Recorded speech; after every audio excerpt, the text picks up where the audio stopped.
আপনারা কিভাবে ক্যাপকাট দিয়ে ভিডিওর ব্যাকগ্রাউন্ড রিমুভ করবেন আজকে আমি আপনাদের সেটা দেখাবো। তো চলুন আমার ক্যাপকাটে আমি ক্যাপকাট অ্যাপসটি ওপেন করে নিই। ক্যাপকাট ওপেন করার পর আমরা এখানে চলে যাব নিউ প্রজেক্টে আসার পর আমরা যে ভিডিওর ব্যাকগ্রাউন্ড রিমুভ করব সেই ভিডিওটা এখান থেকে আমরা সিলেক্ট করে নেব। তো আপনারা সেটা সিলেক্ট করে নেবেন। তো আমি জাস্ট আপনাদের দেখানোর জন্য আমি একটা ভিডিও সিলেক্ট করে নিই। এই ভিডিওটা আমি সিলেক্ট করে নিলাম, এটা আমি ব্যাকগ্রাউন্ড রিমুভ করে দেখাবো।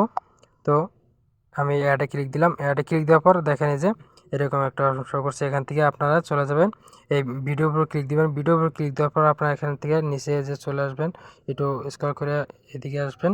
আসার পর দেখেন এই যে রিমুভ বিজিতে ক্লিক দিবেন। রিমুভ বিজিতে ক্লিক দেওয়ার পর এখানে দেখেন যে অটো রিমুভ যদি ক্লিক দেন তাহলে দেখেন এই যে রেজিস্টরে ক্লিক দেওয়ার পর এই যে দেখেন যে অটোমেটিক আপনার ব্যাকগ্রাউন্ড রিমুভ হয়ে গেছে। তো এখানে কিছুটা টাইম লাগবে, তো আপনার সেই টাইমটাকে একটু ওয়েট করে নেবেন। এই দেখেন যে আমার এখানে পার্সেন্ট উঠছে, আমার এই 100 হয়ে গেলে আমার একদম ফুল ভিডিওর ব্যাকগ্রাউন্ড রিমুভ হয়ে যাবে। তো আশা করি বুঝতে পারছেন আপনারা কিভাবে ক্যাপকাট দিয়ে ভিডিওর ব্যাকগ্রাউন্ড রিমুভ করবেন। তো শেষ পর্যন্ত দেখে যান কেমন ব্যাকগ্রাউন্ড রিমুভ হয়। আমার দেখেন যে কতটা যে ফুল হয়ে গেছে, অর্ধেক হয়ে গেছে। একটু ওয়েট করি।